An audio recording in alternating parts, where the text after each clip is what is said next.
Assalamualaikum dan selamat sejahtera. Okey, kali ini kita akan belajar tentang standard kandungan 5.6 iaitu aplikasi teknologi hijau dalam pengurusan sisa industri.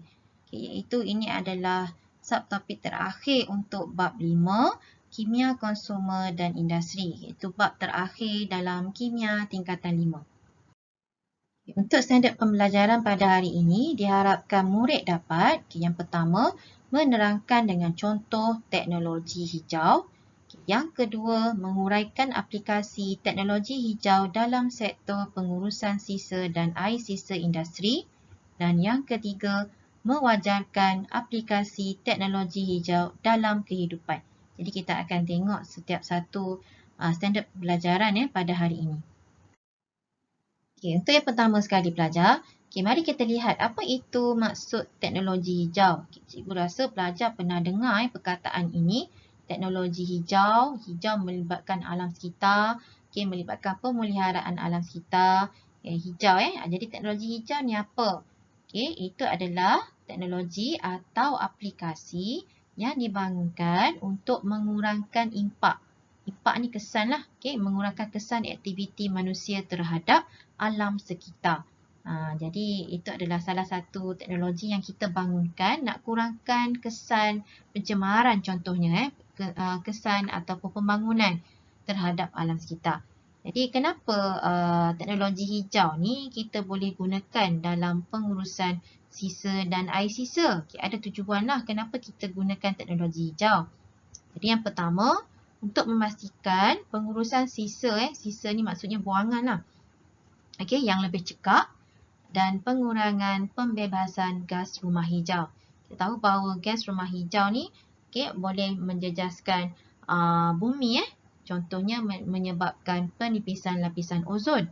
Jadi antara lain tujuan TH ni teknologi hijau yang pelajar.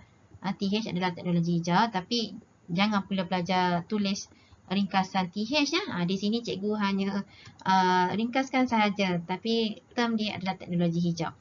Yang kedua, tujuan dia dalam pengurusan sisa dan air sisa ni kita guna teknologi hijau supaya air sisa tu dapat disingkirkan tu, penyingkiran air sisa tu adalah lebih bersih. Dan yang ketiga, nak kurangkan kesan karbon, kesan karbon dan pelbagai kaedah alternatif kita dapat teroka lah daripada teknologi hijau ini. Seterusnya mari kita lihat untuk sektor-sektor pula. Teknologi hijau ni ada beberapa sektor dan aplikasi lah, aplikasi teknologi hijau dalam sektor ini. Jadi kat sini ada 6 sektor, kita tengok satu persatu. Yang pertama dalam sektor bekalan tenaga. Tenaga, kita tahu tenaga diperlukan. Contoh bekalan tenaga kita boleh perbaharui menggunakan teknologi hijau, di mana contoh seperti solar, iaitu daripada cahaya matahari yang pelajar, hidro, daripada air, geotermal dan juga angin. Maknanya daripada sumber-sumber semula jadi ini, menggunakan teknologi hijau kita akan dapat bekalan tenaga dari sektor bekalan tenaga. Yang kedua, dalam sektor pengangkutan, kenderaan boleh menggunakan bahan api alternatif. Bahan api alternatif lain contohnya seperti biojisim. Jadi ini menyebabkan dapat memelihara alam sekitar daripada pembebasan karbon berlebihan. Yang ketiga, kita ada dalam sektor bangunan. Bangunan di mana bahan binaan untuk membina bangunan kita boleh gunakan bahan yang lebih mesra alam. Dan bangunan itu dapat menjimatkan tenaga lah. Yang keempat, kita ada pengurusan sisa dan air sisa. Melalui kitas semula dan kaedah olahan larut resapan tapak pelupusan sampah contohnya atau tapak pelupusan untuk sisa air. Jadi kat sini nanti cikgu akan terangkan lebih lanjut. Yang kelima, dalam sektor pertanian dan perhutanan, kita boleh gunakan baja kompos dan untuk pemeliharaan hutan. Dan akhir sekali dalam sektor industri, penggunaan alatan dan teknologi yang cekap tenaga. Dapat jimatkan tenaga lah dalam sektor industri. Contoh dalam pengurusan sisa dan air sisa. Sisa ni maknanya buangan pelajar. Buangan pepejal dan sisa lain. Air sisa ni adalah sisa dalam bentuk cecair lah. Jadi pendekatan yang kita gunakan ataupun kaedah yang kita gunakan, sini ada 3. Yang pertama, teknologi hijau ni kita applykan dalam pelupusan sisa. Dan yang kedua, pendekatan pengurusan tempat pelupusan. Bagaimana nak uruskan tempat pelupusan sampah atau pelupusan sisa-sisa seperti pepejar dan lain-lain atau sisa kimia. Dan akhir sekali, olahan air sisa. Kita olah semula air sisa menggunakan teknologi hijau. Untuk yang pertama sekali, dari segi pengurusan sisa, kita gunakan teknologi hijau. Bagaimana penggunaan teknologi hijau ni dalam pelbagai peringkat pengurusan sisa. Contoh di sini menunjukkan gambar rajah. Kita gunakan teknologi hijau untuk uruskan sisa pelbagai peringkat. Kita tengok yang pertama, contohnya kat sini kita ada sisa pepejal. Melalui penguraian sisa pepejal organik. Ini secara semula jadilah. Dia boleh mengurai, maknanya yang mana yang organik punya seperti sisa makanan. Kita boleh uruskan dengan pengkomposan ataupun penguraian secara semula jadilah oleh bakteria. Yang kedua, kita tengok kita boleh asingkan sisa menggunakan kitar semula. Kemudian kita kumpulkan sisa pepejal ke pusat pengasingan sisa. Di sini yang pengasingan sisa tadi kitar semula. Yang kitar semula, bahan-bahan kitar semula kita boleh kitar. Dan juga yang kat sini boleh juga kumpulkan sisa pepejal lain yang tidak boleh kita kitar semula. Jadi yang mana yang tak boleh kita kitar semula, kita akan melalui penunuan. Boleh terus. Tak boleh kitar semula ni boleh melalui maksudnya kita bakar melalui yang tempat relau pembakaran. Kemudian kita ada tempat pelupusan dan di sini juga kita boleh kumpulkan yang mana boleh ditukarkan kepada gas metana. Dan olahan lain adalah kita boleh buat olahan larut resapan tapak pelupusan. Jadi apa itu larut resapan? Larut resapan ni merujuk kepada cecair yang tercemar daripada yang terhasil daripada penelusan air daripada bahan buangan pepejal. Kita tahu sampah sarap tu ada juga cecair yang tercemar. Kita boleh olah larut resapan tadilah daripada tapak pelupusan tadi. Ini adalah contoh pengurusan sisa lah. Untuk sisa pepejal contohnya. Seterusnya pula dari segi pengurusan air sisa, bagaimana aplikasikan teknologi hijau. Jadi sebelum tu kena tahulah dulu apa maksud air sisa. Air sisa ni bermaksud bahan buangan berbentuk cecair lah daripada cecair. Contoh kita ada sisa manusia, sisa makanan, minyak atau bahan kimia. Itu kategori air sisa. Jadi pecahan ni air sisa ni ada 3 jenis lah. 3 jenis air sisa. Yang pertama, air sisa domestik, air larian stormwater dan air sisa industri. Jadi contoh untuk air larian stormwater ni apa? Air larian stormwater ni adalah air ribut. Air ribut yang berasal daripada musim hujan contohnya. Jadi air ribut tu kita boleh recycle semula ataupun kita boleh rawat atau uruskan. Dan contoh lain kita ada air sisa industri lah yang paling banyak industri. Di mana untuk air sisa industri ni kita tahu dia mengandungi bahan kimia. Antaranya daripada kilang-kilang antaranya akrylonitril, metilbenzena, toluena serta logam berat lah seperti arsenik, merkuri dan plumbum. Ini daripada kilang-kilang ataupun industri lah. Jadi bahan kimia ni kita tahu dia susah untuk kita uraikan secara biologi. Jadi memerlukan kaedah untuk olahan yang lebih sistematik agar tidak mencemarkan alam sekitar dan menjejaskan kesihatan. Jadi di sini contoh lain air sisa domestik seperti sisa manusia, sisa makanan, minyak tu kita boleh kita boleh rawat melalui pengurusan air sisa menggunakan teknologi hijau. Begitu juga dengan air larian stormwater tadi, iaitu air ribut asalnya daripada air daripada musim hujan contohnya. Okey, kita tengok lebih detail antara kaedah untuk pengurusan air sisa tadi pelajar. Ada 3 jenis tadi kan?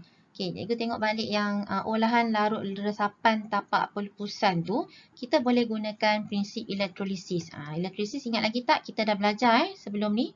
Elektrolisis ni kita kenali juga sebagai proses elektropenggumpalan, iaitu pendekatan teknologi hijau yang kita gunakan untuk mengolah air sisa seperti air industri tadilah, air daripada air sisa industri. Okey, yang kedua, contoh ni elektrod karbon daripada kaedah olahan ni, elektrod karbon atau kuprum akan digunakanlah di sini. Di mana air sisa tadi adalah sebagai elektrolit. Dan dia punya elektrod karbon tu kita boleh gunakan elektrod karbon atau kuprum. Okey, dalam proses elektropenggumpalan tadi. Dan bahan pencemar akan membentuk gumpalan lah, flock. Okey, gumpalan atau pepejal yang kita dapat asingkan daripada air lah. Dan seterusnya kita singkirkan sebagai bahan enap cemar. Jadi air tadi tu kita boleh rawat semula. Jadi bahan enap cemar ni, okey, yang tadi kita asingkan tadi tu, gumpalan tadi tu. Okey, bahan enap cemar setelah dirawat dengan betul, kita berjadikan dia baja pula. Baja dalam sektor pertanian. Dan kalau nak lupuskan boleh. Tapi dengan kaedah bersesuaian lah, bergantung kepada komposisi bahan dalam bahan enap cemar tersebut. Okay, ada bahan enap cemar yang kita boleh terus singkirkan ataupun kita nak rawat. Rawat dia macam mana? Jadikan dia sebagai baja. Dan air sisa yang kita dah asing daripada enap cemar tadi, kita bolehlah olah semula ataupun kita recycle dia guna semula, contohnya untuk pengairan tanaman ataupun kita singkirkan sebagai effluent. Okey, apa itu effluent?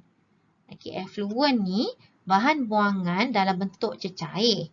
Okey, di mana kita boleh alihkan dalam sistem perparitan dan sumber air. Maknanya kalau kita tak nak guna semula, contoh untuk pengairan tanaman, kita boleh terus buanglah, singkirkan dia lah. Okey, dalam bentuk effluent. Jadi effluent ni bahan buangan tu yang telah dirawat, yang kita alihkan ke dalam sistem perparitan atau sumber air yang lain. Di mana air sisa ni dah tak berbahaya lagi lah. Okey, effluent ni adalah tidak berbahaya sebab telah dirawat. Okey, ini adalah langkah-langkah rawatan air sisa yang cikgu terangkan tadi. Kita start daripada nombor 1 tadi, air sisa dipam masuk. Kemudian kita asingkan jika ada sisa pepejal. Okay, tadi kita proses kita gunakan proses elektrolisis, iaitu proses pengumpalan nak asingkan pepejal dan air sisa. Kemudian kita kumpulkan bahan enap cemar. Enap cemar ni yang gumpalan flock tadi tu. Kumpulkan di sini. Dan untuk air sisa kita rawatlah. Rawat lanjutan, secara lanjutan. Di mana yang boleh rawat tu kita boleh gunakan untuk tadi penanaman, pertanian untuk tanaman. Okay, atau kalau tak nak digunakan, kita lepaskanlah dia effluent tu ke dalam sumber air. Okay, seperti sistem perparitan ataupun sungai contohnya. Jadi ini adalah proses rawatan air sisa. Jadi, akhir sekali pelajar, mari kita lihat apakah kepentingan teknologi hijau. Okay, di sini ada 5 kepentingan. Yang pertama, membantu memperlahankan pemanasan global. Okay, di mana boleh kurangkan pembebasan karbon. Okay, yang kedua, sumber tenaga menjadi lebih bersih. Dan yang ketiga, pengurusan sisa buangan adalah lebih berkesan dan efektif lah. Seperti tadi contohnya untuk pengurusan air sisa. Dan kualiti hidup akan lebih meningkat, di mana rakyat akan dapat hidup dengan lebih terjaminlah dia punya kehidupan dan selamat untuk alam sekitar. Dan akhir sekali dapat memacu inovasi baru. Jadi sebelum tu, cuba lihat di sini kita ada gambar. Ini beberapa gambar dari sumber tertentu. Jadi ini merupakan kejadian pencemaran Sungai Kim Kim pada tahun 2019 akibat daripada pelepasan air sisa industri yang tidak diolah. Maknanya ada industri kilang telah melepaskan air sisa, mungkin tercemar dengan bahan kimia, bahan kimia radioaktif contohnya, Jadi dilepaskan begitu sahaja ke dalam sungai. Jadi menyebabkan berlaku pencemaran sungai.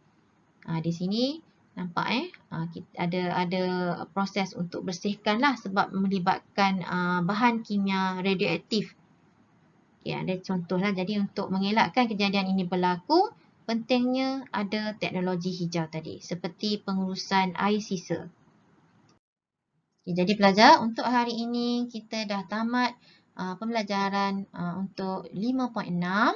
Jadi cikgu minta pelajar cuba jawab uji diri 5.6, jawab keempat-empat soalan dan hantar kepada cikgu untuk penyemakan. Okey, selamat menjawab. Okey, terima kasih.